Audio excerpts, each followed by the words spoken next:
ये आकाशवाणी रायपुर है। प्रादेशिक समाचार बुलेटिन के साथ मैं अभिलाषा शुक्ला।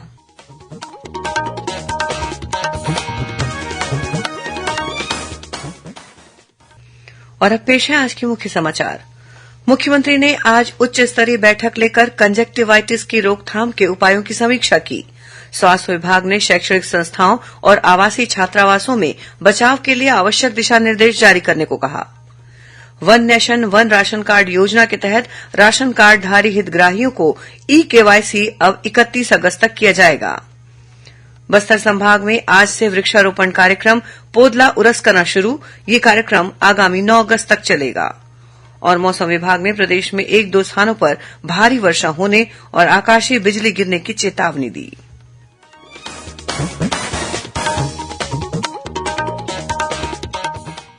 अब समाचार विस्तार से।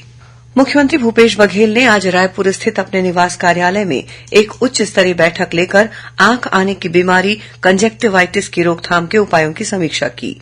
समीक्षा बैठक में मुख्यमंत्री ने कहा कि कंजक्टिवाइटिस से बचने के उपायों और सावधानियों का व्यापक प्रचार प्रसार किया जाए ताकि इस बीमारी को फैलने से रोका जा सके। उन्होंने कहा कि अस्पतालों में कंजक्टिवाइटिस के मरीजों का प्राथमिकता से इलाज किया जाए। इस दौरान मुख्यमंत्री ने कंजक्टिवाइटिस के मरीजों की जांच, इलाज और दवाइयों की उपलब्धता की समीक्षा भी की। इस बीच स्वास्थ्य विभाग ने स्कूलों, छात्रावासों, आवासीय विद्यालयों और आश्रम छात्रावासों में कंजक्टिवाइटिस से बचाव के लिए आवश्यक दिशा निर्देश जारी करने को कहा है। साथ ही बच्चों को इस संक्रमण के लक्षणों, उपचार और बचाव की जानकारी देने के भी निर्देश दिए हैं। इस संबंध में स्कूल शिक्षा और आदिम जाति तथा अनुसूचित जाति विकास विभाग के संचालक को परिपत्र जारी किया गया है।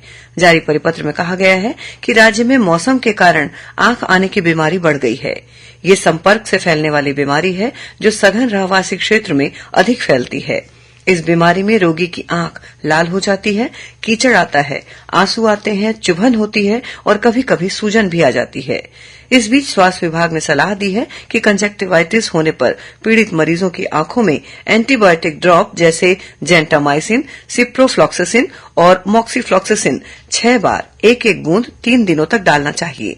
3 दिनों में आराम न मिलने पर किसी अन्य बीमारी की संभावना हो सकती है। ऐसे में नेत्र विशेषज्ञ के पास दिखाना उचित होगा। मुख्यमंत्री भूपेश बघेल ने आज अपने रायपुर स्थित निवास कार्यालय में प्रदेश के सभी रेंज के नए महानिरीक्षकों और उप महानिरीक्षकों की बैठक ली। इस दौरान मुख्यमंत्री ने प्रदेश में कानून व्यवस्था और महिलाओं की सुरक्षा को लेकर अधिकारियों को आवश्यक दिशा निर्देश दिए।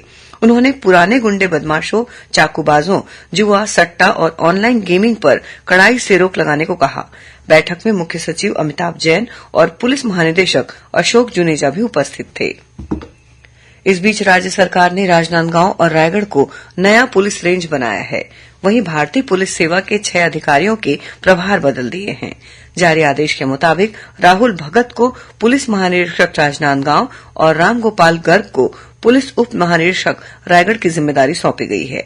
इसी तरह आनंद छाबड़ा को पुलिस महानिरीक्षक बिलासपुर, रतनलाल डांगी को निदेशक नेताजी सुभाष चंद्र बोस राज्य अकादमी पुलिस चंदखुरी के साथ पुलिस महानिरीक्षक रायपुर रेंज का प्रभार दिया गया है। वहीं अंकित कुमार गर्ग को सरगुजा का पुलिस महानिरीक्षक बनाया गया है, जबकि बद्रीनारायण मीणा को पुलिस महानिरीक्षक दुर्ग रेंज की जवाबदारी दी गई है। वहीं गृह विभाग ने बड़ा फेरबदल करते हुए 66 निरीक्षकों और 533 उप निरीक्षकों का तबादला किया है। One nation one ration card योजना के तहत राष्ट्रीय खाद्य सुरक्षा अधिनियम के राशन कार्डधारी हितग्राहियों का ई-केवाईसी अब 31 अगस्त तक किया जाएगा। इस संबंध में खाद्य नागरिक आपूर्ति विभाग द्वारा सभी कलेक्टरों को पत्र जारी कर दिया गया है। इस योजना के तहत राशन कार्ड में दर्ज सभी सदस्यों के आधार नंबर की जानकारी प्रमाणीकृत होना जरूरी है। खाद्य विभाग के अधिकारियों ने बताया कि प्रदेश में संचालित शासकीय उचित मूल्य की दुकानों को प्रदान किए गए ई पास उपकरण में ई-केवाईसी की सुविधा उपलब्ध है, जो पूरी तरह निःशुल्क है। इसके लिए राशन कार्डधारी के मुखिया और राशन कार्ड में दर्ज सभी सदस्य अपने अपने आधार नंबर के साथ शासकीय उचित मूल्य की दुकान में जाकर अपना ई-केवाईसी करा सकेंगे। ई-केवाईसी की कार्रवाई के दौरान खाद्यान्न वितरण जारी रहेगा। जांजगीर चांपा जिले में बिलासपुर चांपा रेलखंड पर कल अकलतरा स्टेशन के पास मालगाड़ी के डिब्बे पटरी से उतरने के कारण बाधित हुआ रेल यातायात आज काफी हद तक बहाल कर दिया गया है। अप लाइन कल रात में ही शुरू कर दी गई थी, वहीं डाउन लाइन पर रेलगाड़ियों का परिचालन आज दोपहर से शुरू हो गया है। मध्य लाइन पर मरम्मत कार्य जारी है। इस दुर्घटना के कारण 9 रेलगाड़ियां रद्द की गई थीं, वहीं 5 अन्य गाड़ियों का परिचालन भी प्रभावित हुआ। छत्तीसगढ़ एक्सप्रेस और शिवनाथ एक्सप्रेस में यात्रा करने वाले कोरबा, चांपा, जांजगीर, नैला और अकलतरा के यात्रियों की सुविधा के लिए रेलवे ने निःशुल्क बस सेवा शुरू की थी। वहीं शिवनाथ एक्सप्रेस के यात्रियों को कोरबा से लिंक एक्सप्रेस के जरिए बिलासपुर तक पहुंचाया गया। प्रादेशिक समाचार आप आकाशवाणी रायपुर से सुन रहे हैं। छत्तीसगढ़ की खबरों से है आपका वास्ता और खबरों की विश्वसनीयता से है हमारा वास्ता। आकाशवाणी समाचार रायपुर के प्रादेशिक समाचार बुलेटिन के साथ ही हमारे समसामयिक कार्यक्रम आप रेडियो के अलावा अपने मोबाइल पर भी सुन सकते हैं। आकाशवाणी समाचार फेसबुक, ट्विटर और यूट्यूब पर भी उपलब्ध है। हमारा Facebook page Chhattisgarh news on AIR, Twitter handle CGAIR news और हमारा यूट्यूब चैनल है छत्तीसगढ़ AIR न्यूज। तो अब रेडियो के साथ ही आपके मोबाइल के जरिए भी हम पहुंच रहे हैं आप तक। छत्तीसगढ़ की हर खबर के लिए सुनते रहिए आकाशवाणी समाचार। और अब आगे बढ़ते हैं बाकी के समाचारों की ओर। भारतीय जनता पार्टी की प्रदेश इकाई ने देश में PM प्रणाम योजना लागू किए जाने पर प्रधानमंत्री नरेंद्र मोदी का आभार व्यक्त किया है। पार्टी के प्रदेश प्रवक्ता संदीप शर्मा ने कहा है कि प्रधानमंत्री के नेतृत्व में केंद्र सरकार किसानों के कल्याण और विकास के लिए लगातार काम कर रही है। उन्होंने कहा कि किसानों को उनकी उपज का लाभकारी मूल्य दिलाने और खेती की तकनीक को उन्नत बनाने की दृष्टि से किए जा रहे कार्यों को केंद्र सरकार गति प्रदान कर रही है।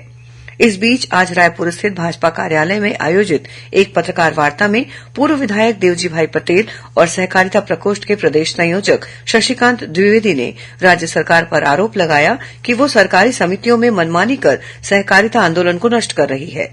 उन्होंने कहा कि सहकारी बैंकों और सहकारी समितियों में जानबूझकर चुनाव नहीं कराए जा रहे हैं तथा अवैधानिक रूप से राजनीतिक व्यक्तियों को प्राधिकृत अधिकारी बनाया जा रहा है। दोनों नेताओं ने सहकारी समितियों में व्याप्त भ्रष्टाचार की जांच कराने की मांग की है।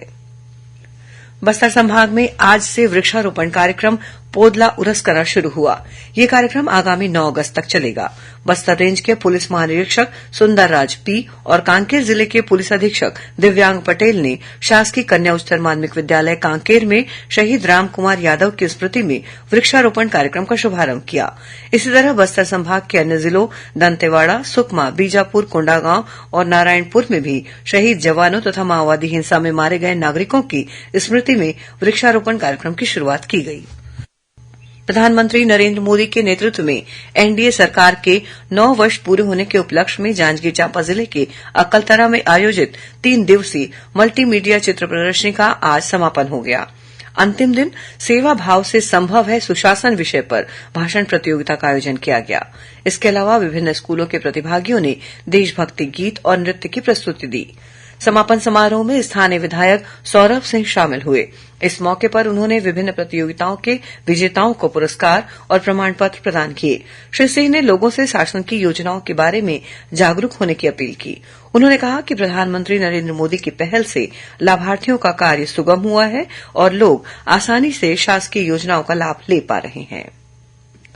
केंद्रीय स्वास्थ्य और परिवार कल्याण मंत्रालय ने जांजगीर जिला चिकित्सालय को उत्कृष्ट स्वास्थ्य सेवाओं के लिए राष्ट्रीय गुणवत्ता आश्वासन मानक प्रमाण पत्र प्रदान किया है।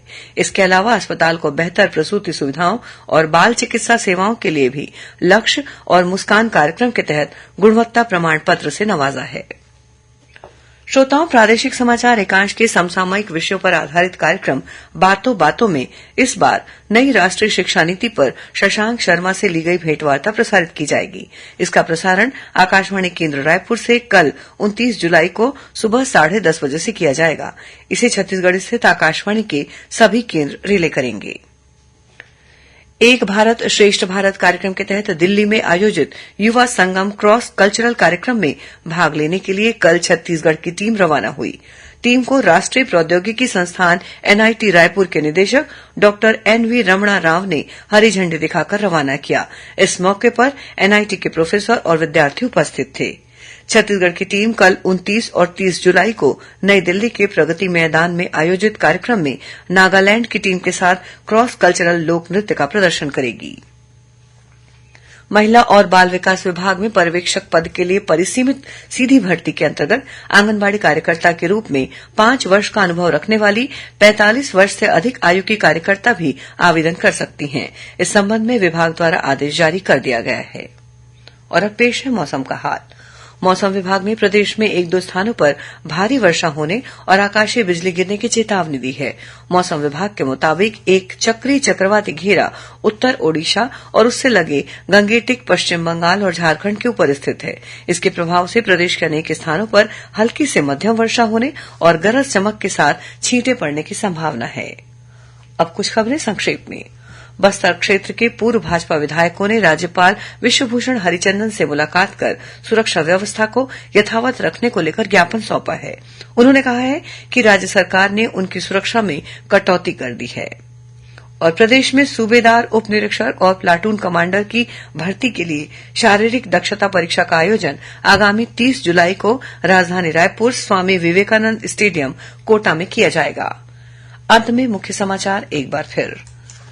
मुख्यमंत्री ने आज उच्च स्तरीय बैठक लेकर कंजक्टिवाइटिस की रोकथाम के उपायों की समीक्षा की। स्वास्थ्य विभाग ने शैक्षणिक संस्थाओं और आवासीय छात्रावासों में बचाव के लिए आवश्यक दिशा निर्देश जारी करने को कहा। One nation one ration card योजना के तहत राशन कार्डधारी हितग्राहियों का ई-केवाईसी अब 31 अगस्त तक किया जाएगा। बस्तर संभाग में आज से वृक्षारोपण कार्यक्रम पोदला उरस्कना शुरू। ये कार्यक्रम आगामी 9 अगस्त तक चलेगा। और मौसम विभाग ने प्रदेश में 1-2 स्थानों पर भारी वर्षा होने और आकाशीय बिजली गिरने की चेतावनी दी। इसी के साथ प्रादेशिक समाचार बुलेटिन समाप्त हुआ। नमस्कार।